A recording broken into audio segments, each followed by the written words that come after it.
प्यारे बच्चों, LGR study में आप सभी का स्वागत है। और आपको पता होना चाहिए कि गणित के अंदर सांख्यिकी का प्रश्नावली 14.3 जो है आज हम लोग पढ़ाई करने वाले हैं। 14.3 के जितने भी क्वेश्चंस हैं उसको सॉल्व करेंगे। और आपको पता होना चाहिए कि प्रश्नावली 14.3 जो है वो माध्यक ज्ञात करने से संबंधित है, यानी कि 14.3 में माध्यक ज्ञात करने से ही संबंधित सारा क्वेश्चन है। तो आज के क्लास में सबसे पहले तो हम 2 से 3 मिनट में माध्यक ज्ञात करने से रिलेटेड जो कंसेप्ट है, जो सूत्र है, उसका डिस्कशन करेंगे। और फिर प्रश्नावली 14.3 का क्वेश्चन नंबर 1 से जो है बनाना शुरू करेंगे। काफ़ी महत्वपूर्ण क्लास होगा, ध्यान से सीखने समझने का कोशिश कीजिएगा। और अगर आप लोगों को पेड कोर्स से संबंधित अगर कोई भी जानकारी चाहिए तो इस नंबर पर कॉल करके आप हमसे सारा जानकारी ले सकते हैं। और जितने प्यारे बच्चे अगर अभी तक जो है VVI ऑब्जेक्टिव क्वेश्चन का PDF, VVI सब्जेक्टिव क्वेश्चन का PDF, quick revision note, model paper, class note और ऑनलाइन टेस्ट अगर सुविधा नहीं पा रहे हैं तो आप लोग जो है LGR स्टडी ऐप डाउनलोड कर लीजिएगा, क्योंकि इस ऐप में आपको ये सारा का सारा जो बेनिफिट्स है बिल्कुल फ्री में मिल जाएगा। चलिए तो फिर शुरुआत कर लेते हैं आज के बेस्ट क्लास का। हमारा जो प्रश्नावली 14.3 जो है उसमें आपको पता होना चाहिए कि वर्गीकृत आंकड़ों का माध्यक ज्ञात करने से संबंधित प्रश्न दिया गया है। तो वैसे तो हम आप लोगों के साथ डिस्कशन किए भी थे, लेकिन फिर से एक बार डिस्कशन कर देते हैं ताकि वो चीज़ें नया हो जाए, ताज़ा हो जाए आपके लिए। सबसे पहले हमें पता होना चाहिए माध्यक ज्ञात करने का सूत्र। तो प्यारे बच्चों, माध्यक ज्ञात करने का जो सूत्र होता है वो होता है माध्यक बराबर L + n/2 - CF/F × H। तो हमें पता होना चाहिए L क्या होता है, n/2 क्या है, मतलब n क्या है तो n/2 तो पता चल जाएगा, CF क्या है, F क्या है और H क्या है। तो ये सारा का सारा हम आपको बता रहे हैं।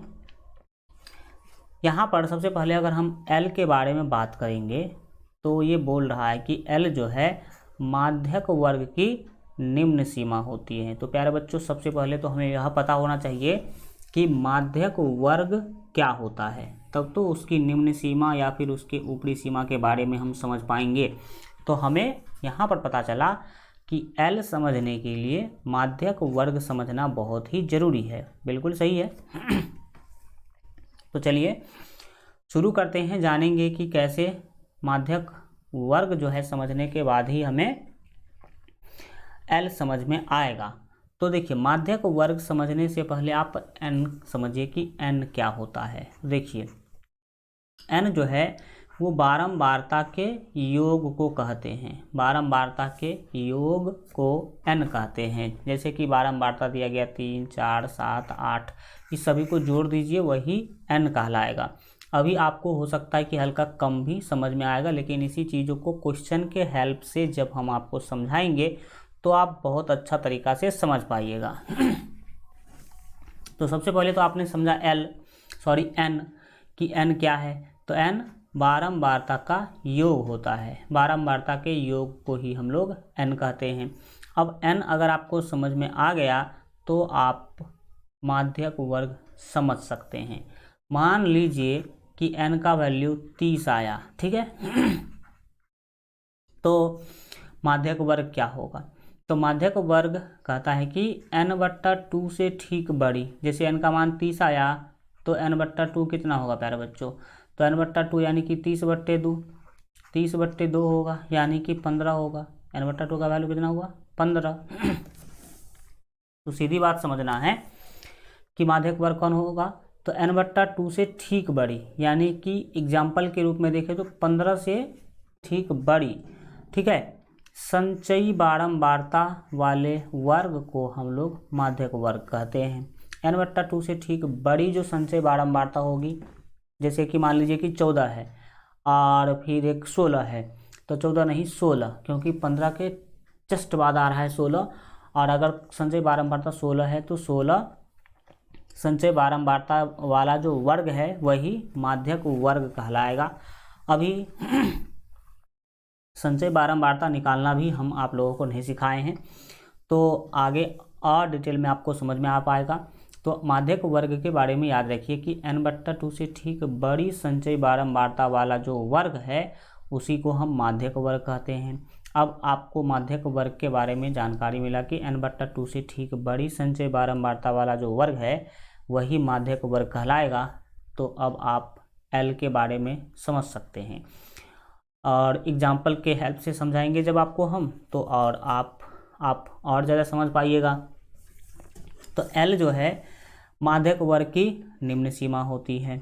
इसके बाद बात करें n जो है प्रक्षणों की संख्या को n कहते हैं। किसके संख्या को? प्रक्षणों के संख्या को हम n कहते हैं। लेकिन इसमें एक बात और जोड़ लीजिए कि बारंबारता का योग भी कहलाता है n, ठीक है, जो कि आप यहाँ पर हमने आपको पहले ही क्या किया है, बता दिया है। प्रक्षणों की संख्या मतलब कितना बार प्रक्षण करा गया है, उसी चीज़ों को हम n कहते हैं, या साधारण भाषा में कहा जाए तो बारंबारता के योग को n कहते हैं। वहाँ पर सारणी में और डिटेल में आपको समझ में आएगा। CF के बारे में बात करें तो CF याद रखिएगा कि माध्यक वर्ग से ठीक पहले वाले वर्ग की संचय बारंबारता। तो सबसे पहले आपको माध्यक वर्ग पता करना होगा सारणी में डाटा के अंदर, और फिर उससे ठीक पहले वाले वर्ग की जो संचय बारंबारता होगी वही आपका CF होगा। इसके बाद बात करें F, तो F मीन्स होता है बारंबारता। तो किसकी बारंबारता? माध्यक वर्ग की बारंबारता को हम F कहेंगे। और H तो आप पहले से ही जानते हैं, वर्ग माप, यह मानते हुए कि वर्ग माप बराबर है। ये बहुत ज़्यादा ज़रूरी है प्यारे बच्चों, जब आप माध्यक निकालने जा रहे हैं तो आपका वर्ग माप हमेशा बराबर होना चाहिए और गैप नहीं होना चाहिए वर्ग अंतराल में। यानी कि याद रखें कि वर्ग अंतराल जो है अपवर्जी होना चाहिए, ये आप ध्यान रखें। और आगे डिटेल बात करते हैं इससे रिलेटेड। अब हम, ये तो था भाई फार्मूला के बारे में कुछ आपने जाना, ये चीज़ भी आपको हल्का कम समझ में आ रहा होगा, लेकिन जब क्वेश्चन बनाएंगे तो ये पूरा क्लियर हो जाएगा। फिर एक बात याद रखिएगा कि आपने पढ़ाई किया है भाई साहब माध्य, बहुलक, और अब पढ़ने जा रहे हैं माध्यक। तो माध्य, बहुलक और माध्यक में एक संबंध होता है, जो संबंध यहाँ पर हमने लिखा है 3 गुने माध्यक बराबर बहुलक प्लस 2 गुने माध्य। ये NCERT का डायरेक्ट कंसेप्ट है।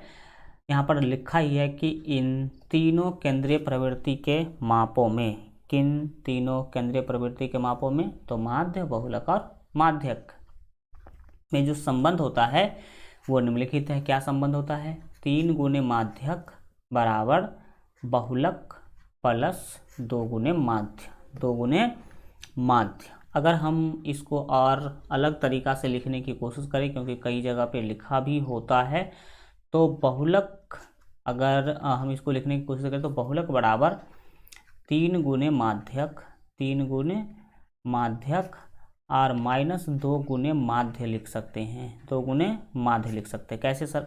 बहुलक को हमने उसी साइड रखा, जो माध्यक था उसको वहीं पर रखा, और इसको हम दाहिने साइड भेज दिए, मतलब उस साइड, तो माइनस में चला जाएगा, प्लस था तो इसलिए क्या आ गया, माइनस में। तो इसको अलग अलग तरीका से लिखा जा सकता है, लेकिन मेन सूत्र यही है, ठीक है। तो यह सूत्र सर कहाँ जरूरी पड़ेगा?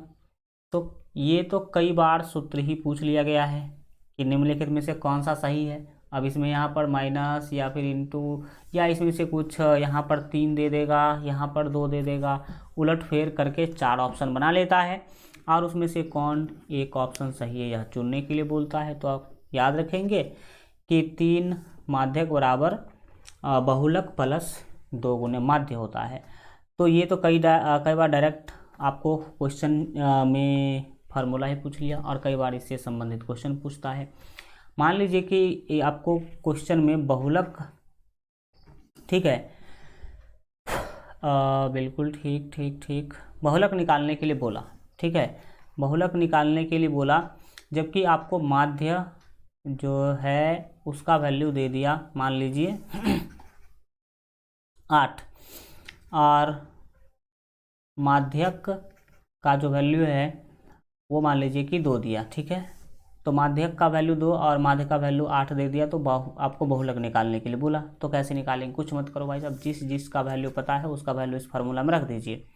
तो मुझे पता चला कि भाई 3 गुने माध्यक का वैल्यू क्वेश्चन में 2 दिया है, तो 2 लिख देंगे, बराबर में है तो बराबर, और फिर यहाँ पर बहुलक है तो हम क्या कर लेंगे, बहुलक लिख देंगे, बस कुछ नहीं है। फिर 2 गुने माध्य, तो माध्य का वैल्यू 8 है तो हम यहाँ पर 8 लिख देंगे, और फिर ये 3 दूना कितना होगा, 6 होगा, बराबर के उस साइड देखेंगे तो बहुलक और प्लस, बहुलक प्लस क्या है, 8 दूना 16, 8 दूना 16, तो भाई क्या होगा, तो सीधी सीधी बात है, यहाँ पर अगर हम बहुलक को बाएं ले आते हैं, बहुलक को क्या ले आते हैं, बाएं, तो ये माइनस बहुलक हो जाएगा, माइनस बहुलक हो जाएगा, दाहिने में 16 है, ये माइनस ये 6 जाएगा तो माइनस 6 हो जाएगा, तो यहाँ पर क्या हुआ भाई साहब,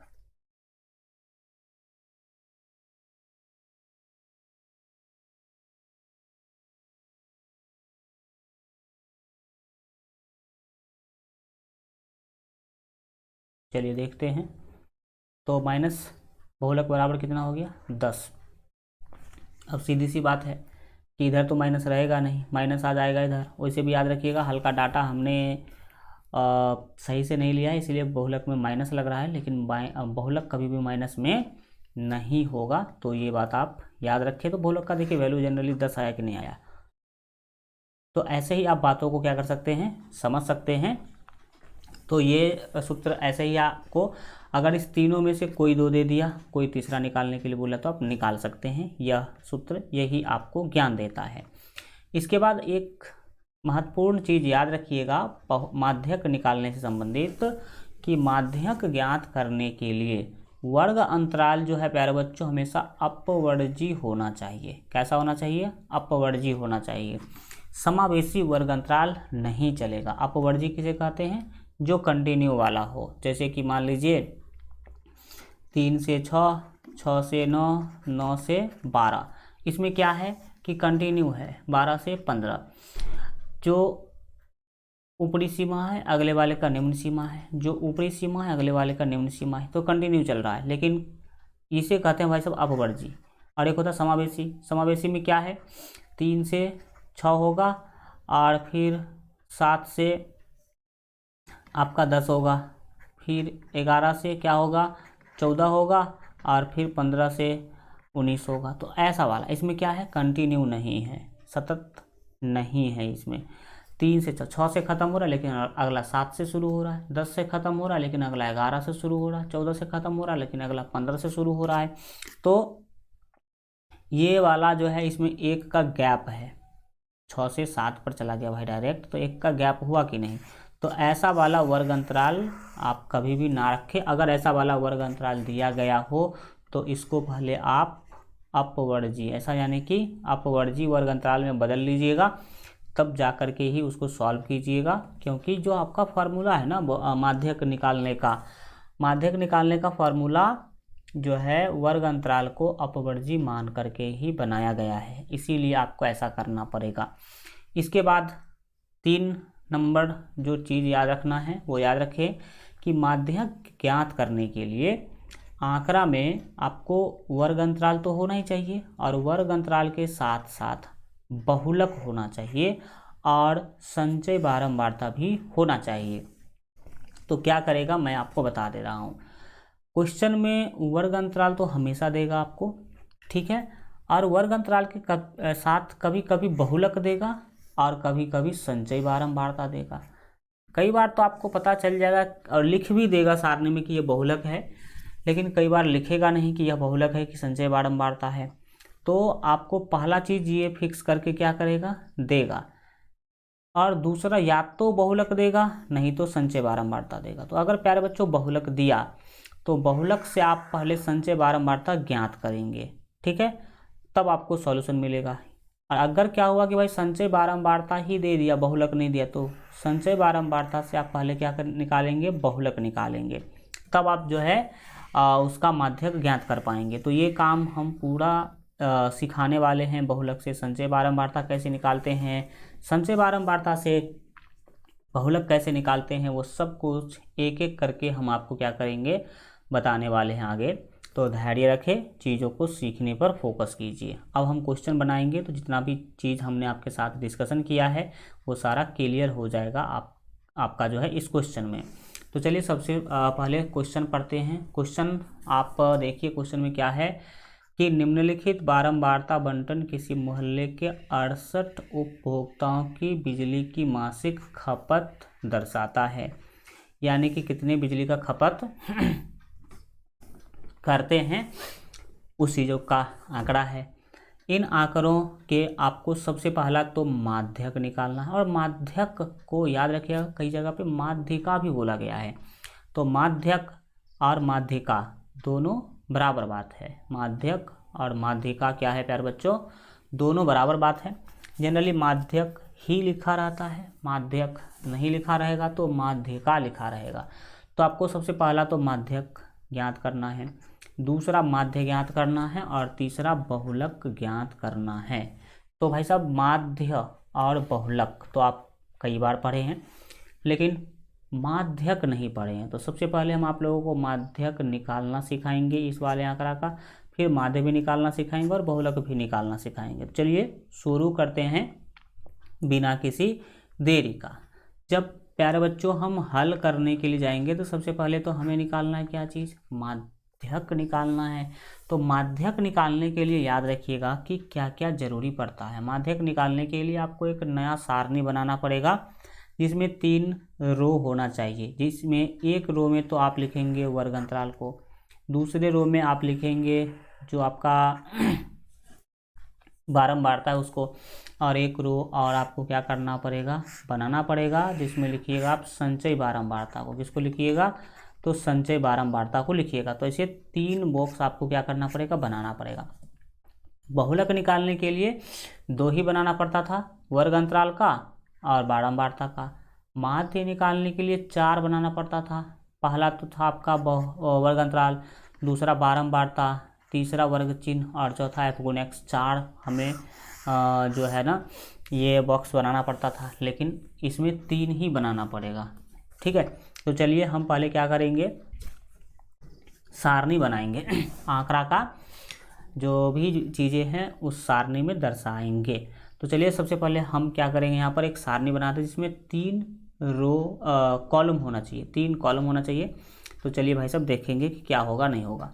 यहाँ पर इस तरह का आप क्या कर लीजिएगा, सबसे पहले जो हम बता रहे हैं हाँ कि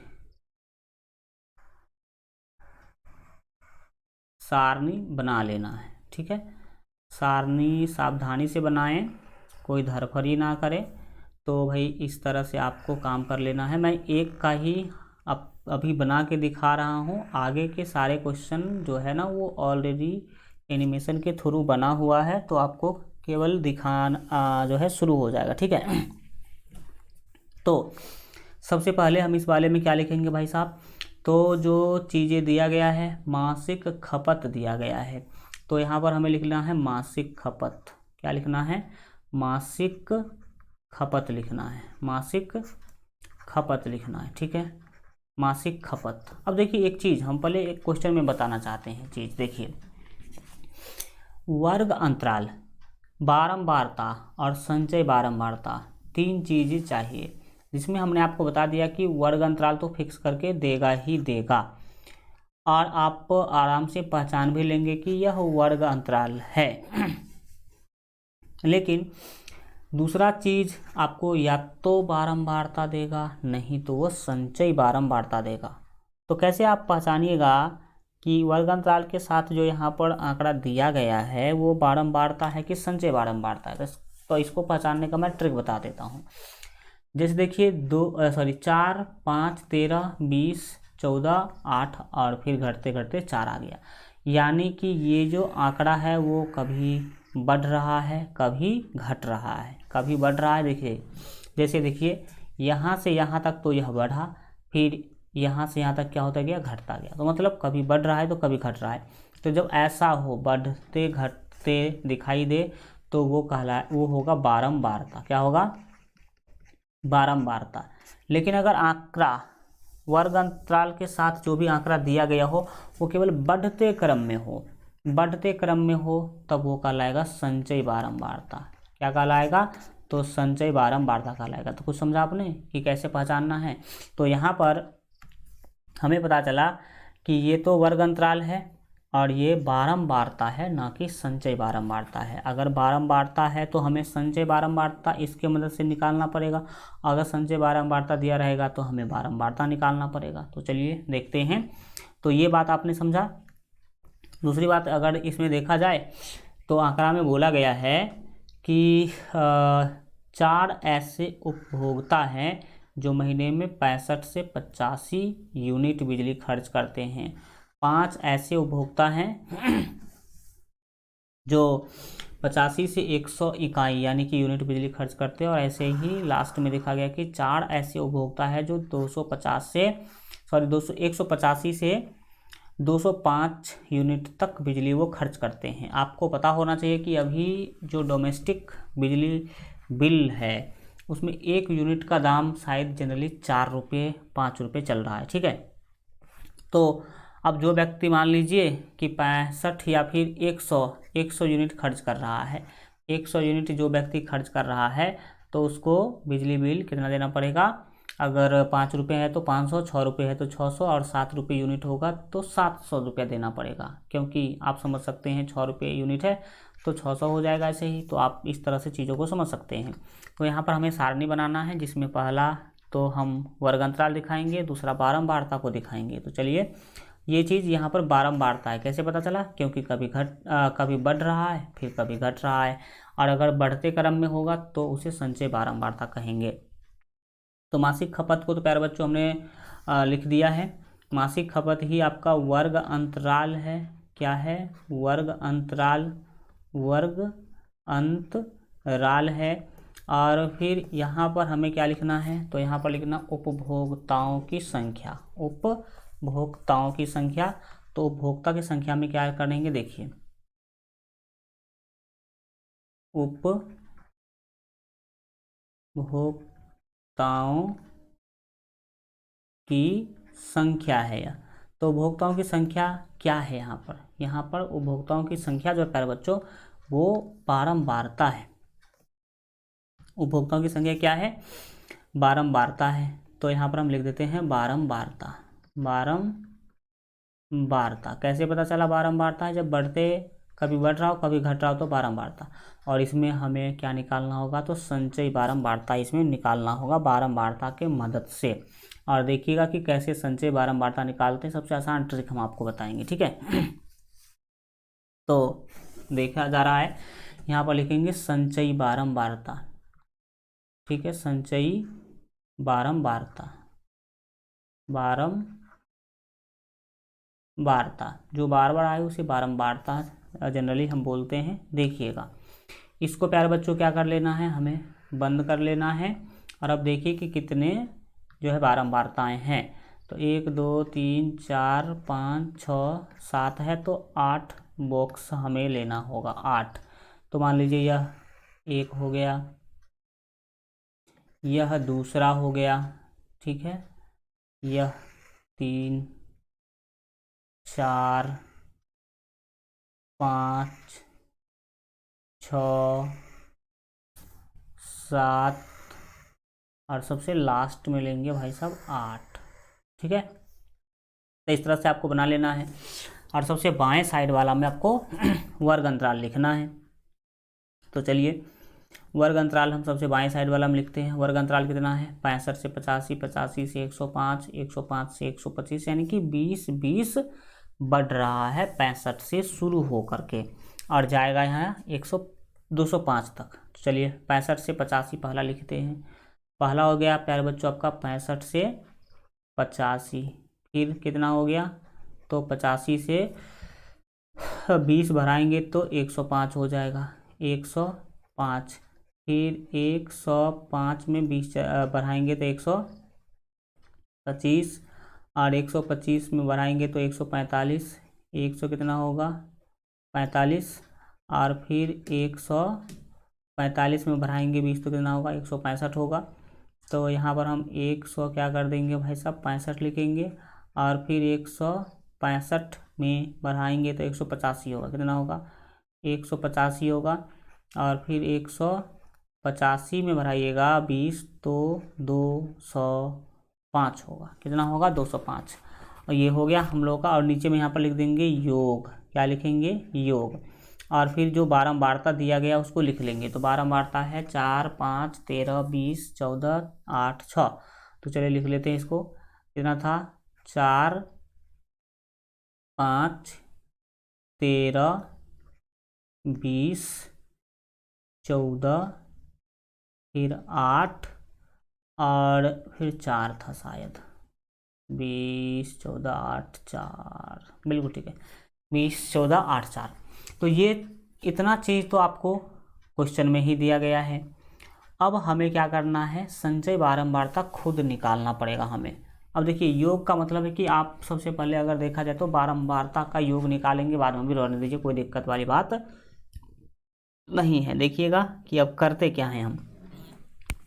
अब हमें सभी वर्ग अंतराल का संचय बारंबारता निकालना होगा। तो देखिएगा कि संचय बारंबारता कैसे निकाला जाता है। सीखिए नियम। पहला वर्ग का संचय बारंबारता उतना ही होगा जितना पहला वर्ग अंतराल का जो है बारंबारता है। तो ये बारंबारता 4 थी, तो इसकी संचय बारंबारता भी प्यारे बच्चों 4 ही होगी। लेकिन अब अगला कैसे होगा? दूसरा वाले का अगर हमें संचय बारंबारता निकालना है तो क्या करना होगा? उससे ऊपर वाले संचय बारंबारता में उसके जस्ट नीचे वाले बारंबारता को जोड़ेंगे। कोना कोनी जोड़ते हैं प्यारे बच्चों, कोना कोनी क्या करते हैं? जोड़ते हैं। तो आप बताइए कि हमने जो किया तो 4 से आकर के 5 में आए, तो 4 और 5 को जोड़ेंगे तो कितना मिलेगा? 9। और फिर इसमें चाहिए तो आप इसको जोड़ेंगे, यानी कि 9 को और 13 को। तो 9 13 कितना होगा सर? 22 होगा। तो इसमें हम लिख देंगे 22।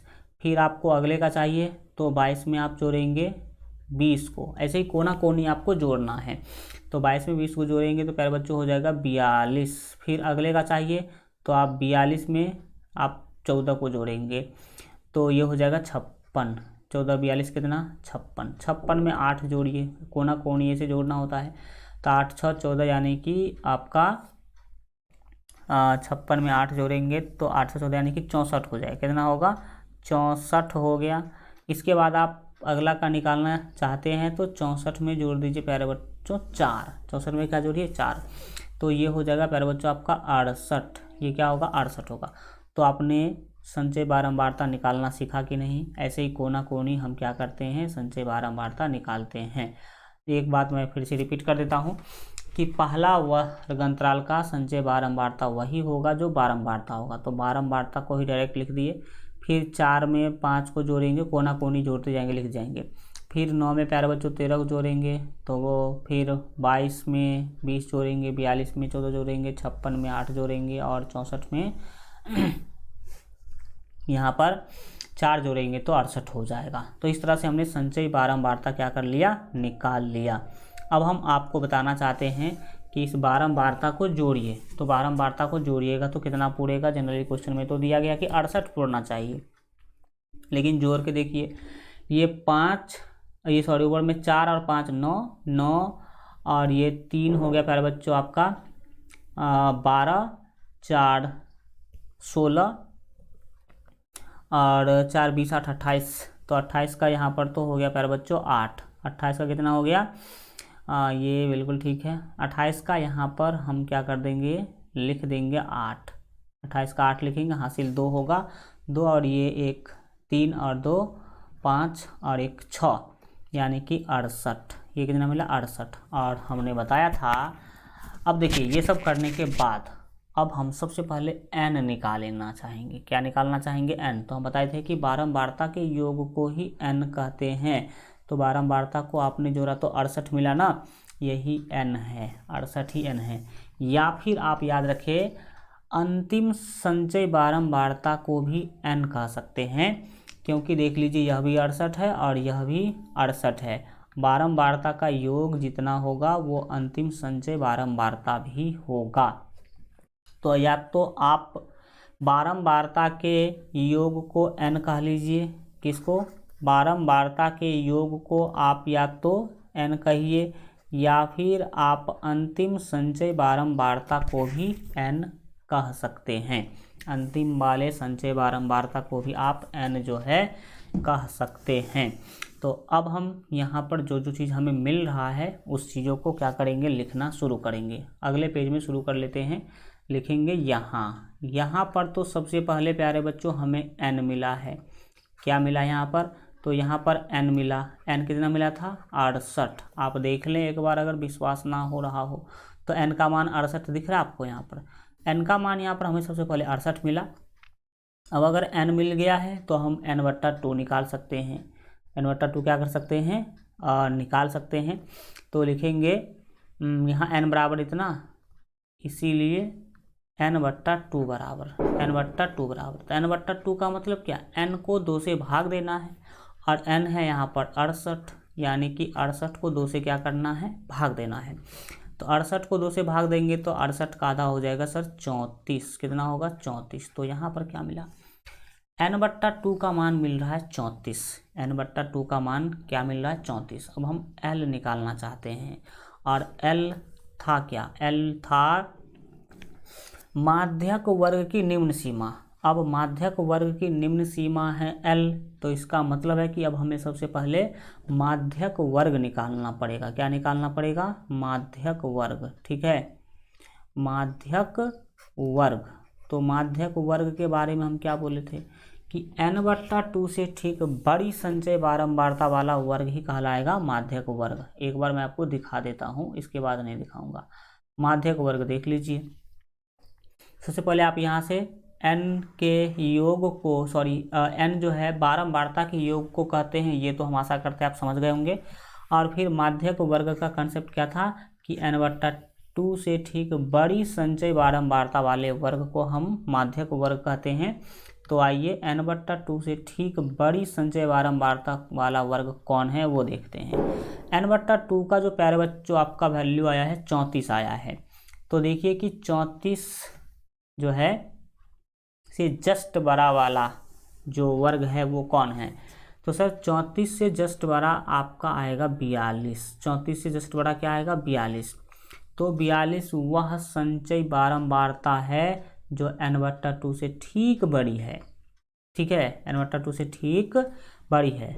n/2 का मान 34 है और 34 के जस्ट बाद वाला जो संचय बारंबारता है वो 42 है। इसीलिए माध्यक वर्ग के बारे में बात करें तो 125 से 145 जो है आपका क्या कहलाएगा? माध्यक वर्ग। तो चलिए जानते हैं। यहाँ पर आपने देख लिया कि माध्यक वर्ग यहाँ पर कौन डिफाइन हुआ, तो ये वाला 42 वाला, यानी कि 125 से 145 हो गया आपका माध्यक वर्ग, क्योंकि ये n/2 से ठीक बड़ी है। n/2 का वैल्यू देख लीजिए 34, और 34 से बड़ी संचय बारंबारता इसमें कौन है? 22 तो है नहीं, क्योंकि वो छोटी है, तो 42 ही होगा, और 56 तो उससे बहुत आगे है। तो इसीलिए आपको यहाँ पर लिख लेना चाहिए अब माध्यक वर्ग। क्या था माध्यक वर्ग? 125 से 145, 125 से 145 था, तो वो हम लिख लेंगे। अब जिस बच्चों को माध्यक वर्ग पता चल गया वो आराम से अब l निकाल सकते हैं। क्या निकाल सकते हैं? l। तो हम सबसे पहले l निकालेंगे। l क्या था भाई साहब? l था माध्यक वर्ग की निम्न सीमा। तो माध्यक वर्ग की निम्न सीमा यहाँ पर आपको 125 दिख रही है। माध्यक वर्ग की निम्न सीमा 125, तो यहाँ पर l का मान हो जाएगा 125। l का मान निकालने के बाद प्यारे बच्चों हम h का मान निकालना चाहेंगे। h क्या है देख लीजिए। h था वर्ग माप, यानी कि किसी भी वर्ग अंतराल का ऊपरी सीमा माइनस निम्न सीमा कर लीजिए, वर्ग माप वही कहलाता है। तो देख लीजिए वर्ग माप कहीं भी निकालिएगा तो सेम ही निकलेगा। जैसे अगर हम पहला वाला का ही बात करें तो 85 में से 65 घटाइएगा तो 20 मिलेगा। कहीं भी घटाइएगा, 185 में से 165 घटाए तो भी 20 मिलेगा। 165 में से 145 घटाइए तो भी 20 मिलेगा। यानी कि किसी भी वर्ग अंतराल में आप क्या कीजिए, ऊपरी सीमा माइनस निम्न सीमा कर दीजिए, वही वर्ग अंतराल होगा। तो यहाँ पर हमें ऊपरी सीमा माइनस निम्न सीमा करने में h का वैल्यू 20 मिला। अब अगर h मिल गया है तो हम लोग एफ निकालेंगे। एफ क्या था भाई? एफ जो है माध्यक वर्ग की बारंबारता को कहते हैं। एक बार देख लीजिए आप लोग एफ किसे कहते हैं। तो यहाँ पर आप देख सकते हैं कि एफ किसे कहते हैं, तो माध्यक वर्ग की बारंबारता को हम कहते हैं एफ। तो चलिए देखेंगे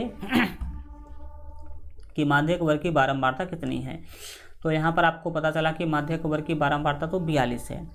तो 42 माध्यक वर्ग की बारंबारता, सॉरी 42 नहीं है, माध्यक वर्ग की बारंबारता 20 है, देख सकते हैं, क्योंकि हमें बारंबारता लेना है तो बारंबारता 20 है, लेकिन संचय बारंबारता पूछता तब 42 होता।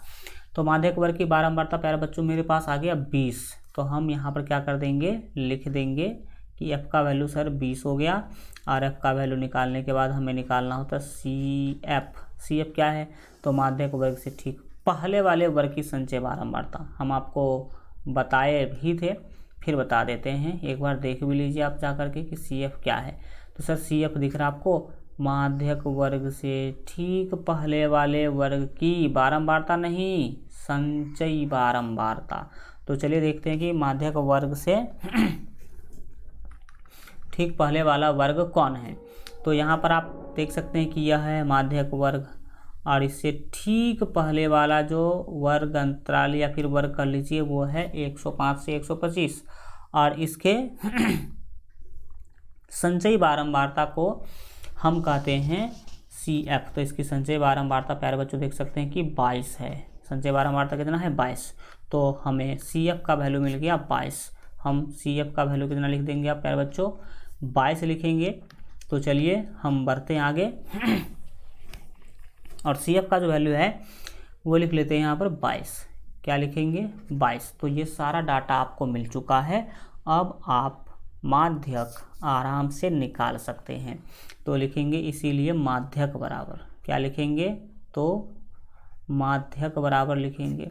माध्यक बराबर सूत्र क्या था? तो माध्यक बराबर सूत्र था L प्लस, आप 1 मिनट रुक जाइए, यहाँ पर पहले बट्टा ही ले लीजिएगा, ज़्यादा सुविधा होगा। क्या था? L प्लस n/2, n/2 और माइनस में क्या था? तो सी एफ था और बट्टे में एफ था। ऐसे कोष्ठ हम लोगों ने बंद कर रखा था और गुने में एच लिखा था। अब इसमें मान बैठाइए।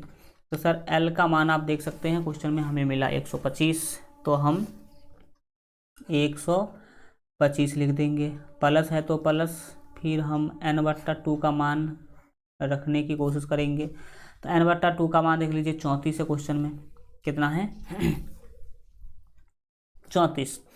तो हम प्यारे बच्चों यहाँ पर लिख देंगे 34, बीच में माइनस है तो माइनस, और सी एफ का वैल्यू लिखना होगा। तो सी एफ का वैल्यू अभी जस्ट निकाले हैं 32। कितना निकाले हैं? 32 नहीं भाई साहब, सी एफ का वैल्यू मुझे मिला है 22। तो ये वाला 22 लिख देंगे, यहाँ पर लिख देंगे 22, और नीचे में f लिखना है। तो f का मान है 20, तो हम यहाँ पर 20 लिख देंगे और फिर कोष्ठ लगा के गुना कर देंगे। सॉरी भाई, तो गुना कीजिएगा तो क्या होगा? गुना h का वैल्यू क्वेश्चन में 20 है। 1 मिनट रुकिएगा हल्का।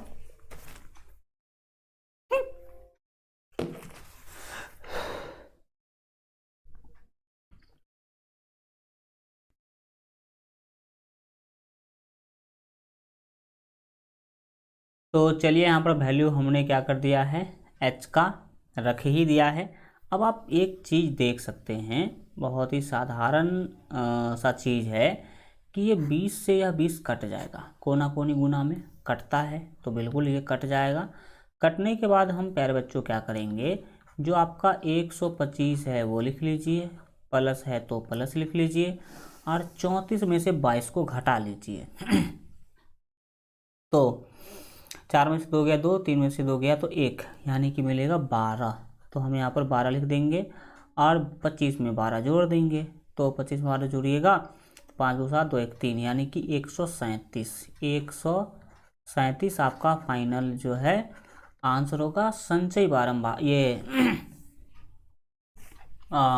बात करें तो माध्यक के लिए, तो माध्यक तो आपने निकाल लिया। इस क्वेश्चन में माध्य, माध्यक, बहुलक, 3 चीज़ बोला था। तो माध्य का आपने निकाल लिया। अब आपको निकालना है माध्य और बहुलक। तो माध्य और बहुलक तो कई बार आप लोग निकाल चुके हैं, तो हम क्या करते हैं कि फास्ट में से पढ़ा देते हैं कि माध्य का होता है और बहुलक कैसे निकालेंगे। तो चलिए हम माध्य और बहुलक जो है निकालने का करते हैं शुरुआत। सीधी सीधी बात है, हम जा रहे हैं अब माध्य का परिकलन करने। आप भी लिख दीजिएगा ऐसे ही, माध्य का परिकलन, यानी कि अब माध्य निकालना शुरू करते हैं।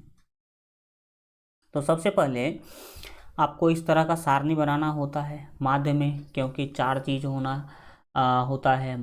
पहला तो आपका आप देख सकते हैं यहाँ पर वर्ग अंतराल, दूसरा बारंबारता, तीसरा वर्ग चिन्ह और चौथा आपका जो है ये f गुने x। तो आपको इस क्वेश्चन में मासिक खपत दिया ही गया था, यानी कि वर्ग अंतराल दिया ही गया था। इसके बाद आपको बारंबारता भी दिया गया था, तो बारंबारता भी हम यहाँ पर लिख लिए। ये 2 चीज़ तो आपको दिया ही गया होता है, तो इसको लिखने में कोई दिक्कत नहीं, सेम टू सेम आपने यहाँ पर लिख लिया है।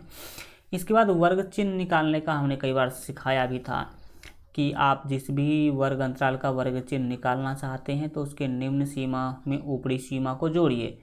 तो यहाँ पर अगर पहला का निकालने जाएंगे तो 65 में 85 को जोड़ेंगे, तो 65 प्लस 85, 65 प्लस 85 बट्टे 2 ही होगा इसका वर्ग चिन्ह। तो 5 5 10 का हो जाएगा 0, हासिल 1, 8 7 15, यानी कि 125 आप बोल सकते हैं। ठीक है, 125 को 2 से भाग दीजिएगा तो 50 दूना 100 और 25 दूना 50, यानी कि 75 मिलेगा। कितना मिलेगा? 75। तो ऐसे ही चीज़ें आपको करना होता है। तो हम सीधा आपको सिखा रहे हैं कि भाई साहब इसमें वर्ग चिन्ह लिखना होता है। तो वर्ग चिन्ह हम पूरा इस तरह से क्या कर दिए हैं, लिख दिए। पहला हमने 75 निकाला था, देखिए पहला 75 यहाँ पर दिख रहा है। और 75 निकालने के बाद क्या करना है, वर्ग माप है आपका 20 का, तो आप 20 20 बढ़ाते जाइए। 75 में 20 जोड़िएगा 95, 95 में 20 जोड़िएगा 115, 115 में 20 जोड़िएगा 135, 135 में 20 जोड़िएगा 155 और 20 जोड़ते जोड़ते आपको यहाँ तक आ जाना है। तो यहाँ पर आपने वर्ग चिन्ह ऐसे ही निकालना है।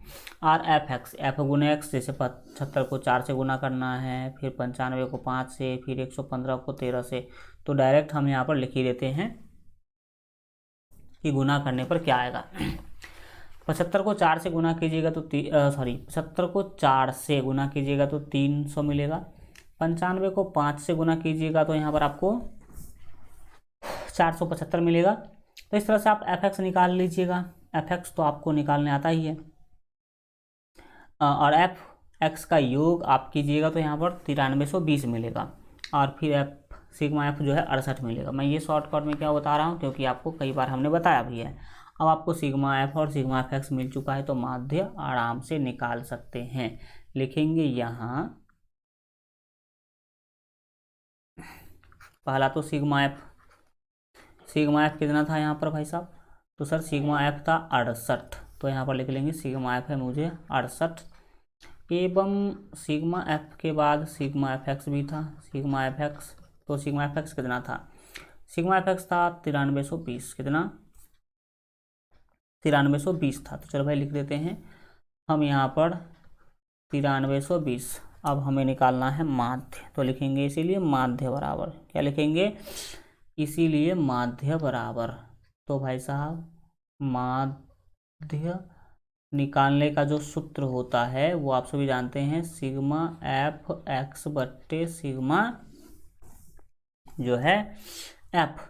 तो चलो भाई मान रखिए, सिग्मा एफ एक्स का वैल्यू आपको दिख रहा होगा 9320 और सिग्मा एफ का वैल्यू तो 68 है, तो हम यहाँ पर लिख देंगे कितना 68।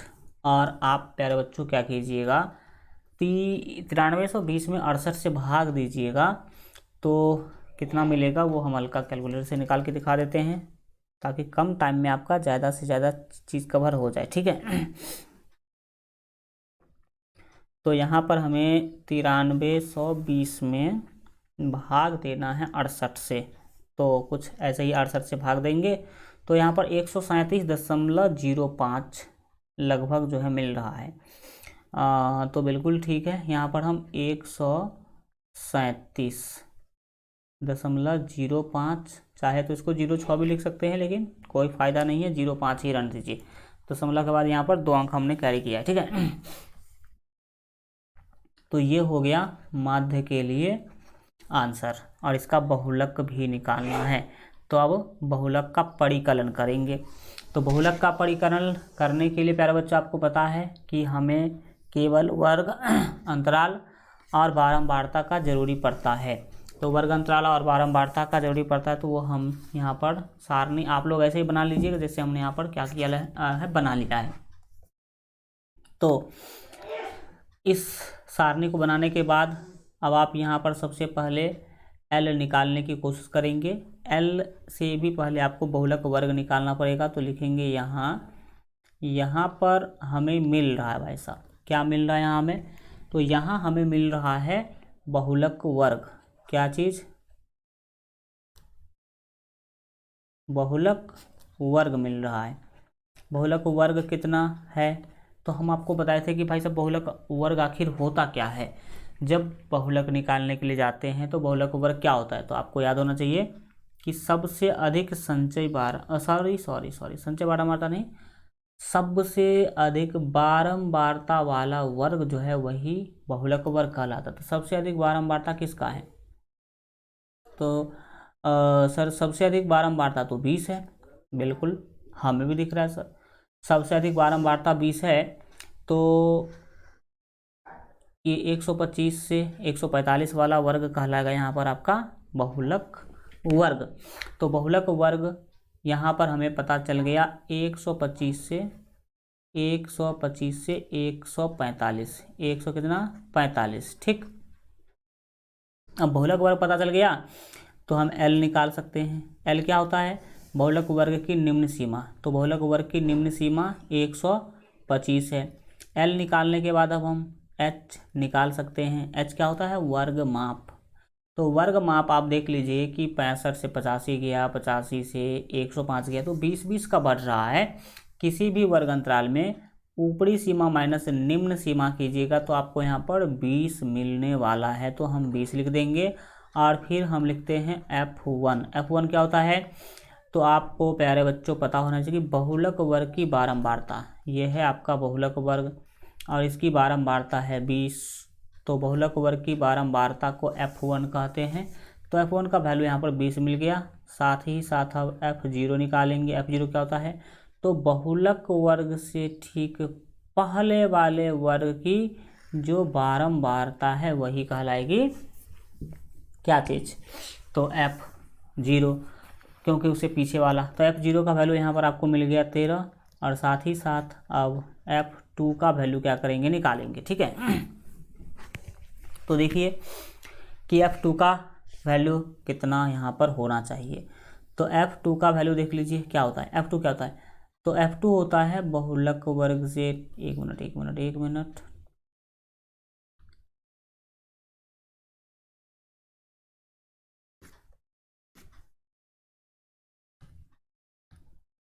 F2 क्या होता है, बहुलक वर्ग से ठीक बाद वाले वर्ग की जो संचयी बारंबारता है उसे बहुलक वर्ग कहते हैं, उसे F2 कहते हैं। बहुलक वर्ग से ठीक बाद वाले वर्ग की बारंबारता को हम F2 कहते हैं। तो F2 का वैल्यू यहाँ पर मिल गया आपको 14। अब सब चीज़ आपको मिल चुका है तो आप बहुलक ही केवल क्या करेंगे, निकालेंगे। तो चलिए लिखेंगे इसीलिए बहुलक बराबर, क्या लिखेंगे, इसीलिए बहुलक बराबर बहुलक बराबर। अब बताइए कि बहुलक का वैल्यू क्या होगा, सॉरी मतलब वो सूत्र। तो बहुलक का सूत्र होता है sir L plus F1 minus F0 बटे 2F1 माइनस F0 और माइनस F2, ठीक है, ये सूत्र होता है। और गुणे में एच होता है। अब सारा का सारा वैल्यू आप इसमें क्या कीजिए, डालिए, तो आपको पता चलेगा। तो सर यहाँ पर अगर देखा जाए तो एल का वैल्यू 125, F1 का 20 और F0 का 13। तो पहले तत्काल इतना वैल्यू रखते हैं। एल का वैल्यू था 125, प्लस है तो प्लस, फिर पोस्ट के अंदर देखिए F0, तो F0 का जस्ट वैल्यू अभी आपको हम 13 बताए थे। और F0 नहीं, पहले तो F1 का लेना होगा। तो F1 है 20 और F0 है 13। तो यहाँ पर हमें F1 का जो वैल्यू है वो रखना पड़ेगा 20। ठीक है, तो 20 रख दिए। और जो F0 है उसका वैल्यू था जो है इस क्वेश्चन के अंदर 13 था शायद, देख लीजिए भाई क्या हो मिस्टेक हो रहा है। F0 का वैल्यू 13 है और F2 का वैल्यू 14 है। तो 13 14 आप याद रखें। यहाँ पर हम लिख देंगे F0 का वैल्यू कितना, F0 का वैल्यू 13 रखेंगे। नीचे में 2 गुने F1, 2 गुने क्या करना है, नीचे में F1 करना है। तो आइए देखेंगे क्या है नहीं है। यहाँ पर हम लिख दिए 13। 13 लिखने के बाद नीचे में 2 गुने F1 है, तो 1 मतलब F1 का वैल्यू 20 है, तो हम 20 लिख देंगे। बीच में माइनस है तो माइनस, फिर आप क्या करेंगे यहाँ पर, तो F0, तो F0 का वैल्यू है 13, तो हम लिख देंगे 13। और F0 के बाद आपका जो चीज़ है वो जो है वो क्या होता है F2। तो F2 का वैल्यू देख लीजिए एक बार फिर से।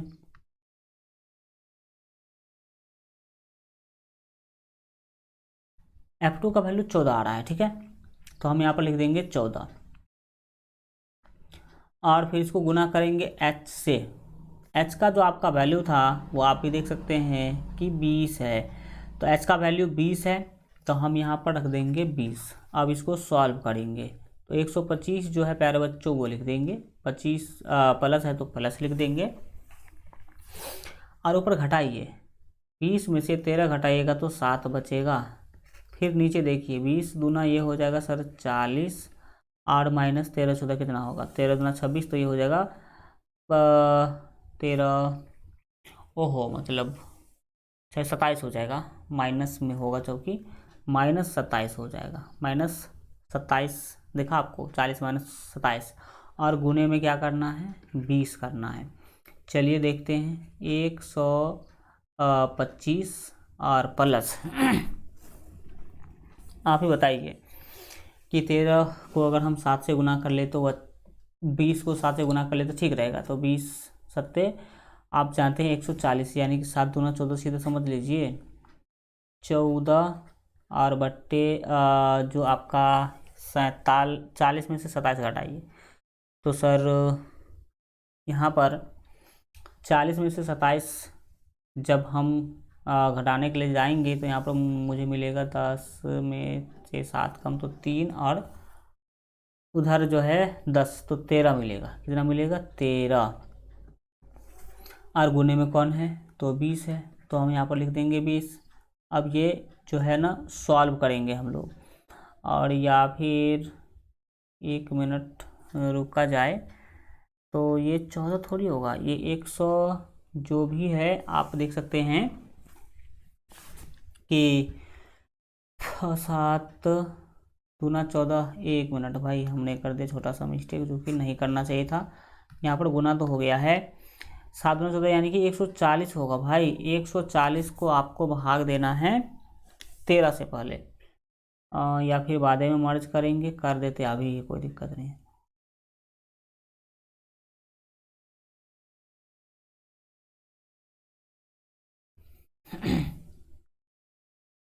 जो 125 है वो रहेगा, प्लस है तो प्लस लिख लेंगे, और 140 को आपको भाग दे लेना है प्यारे बच्चों 13 से।